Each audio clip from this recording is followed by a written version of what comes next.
نماز معاف. اب یہ جو رمضان کا آخری جمعہ آ رہا ہے اس میں دیکھیں گے آپ ایک میسج جو ہے نا وہ زیادہ سرکولیٹ ہوگا لوگوں کے پاس, زیادہ وائرل ہوگا, جس کے اندر ایک ترکیب بتائی جائے گی کہ آخری جمعے کے اندر آپ اس طریقے سے 2 رکعت 4 رکعت نمازیں پڑھیں, اتنی بار جو ہے اس میں سورہ اخلاص وغیرہ پڑھیں, تو ایسا کرنے سے 700 سال کی قضا نمازیں معاف ہو جائیں گی.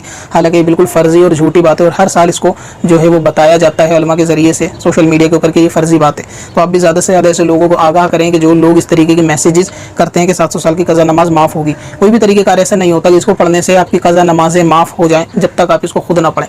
ہر فرض اور ہر واجب جو قضا ہوا ہے اس کو آپ کو خود مکمل پھر سے کرنا ہوگا.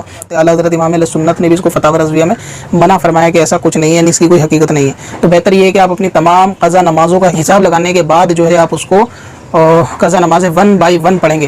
اور اب آپ کو قضا نمازوں کے حساب کے لیے قضا کیلکولیٹر کا استعمال کرنا چاہیے. قضا calculator.smswarsi.com پر آپ اس میں اپنی نمازوں کا حساب بہت جلد لگا سکتے ہیں اور اس کو ڈاؤن لوڈ بھی کر سکتے ہیں. وزٹ کریں قضا calculator.smswarsi.com پر اور اس کیلکولیٹر سے اپنی تمام قضا نمازوں کا حساب منٹوں میں کریں اور ڈاؤن لوڈ بھی کریں.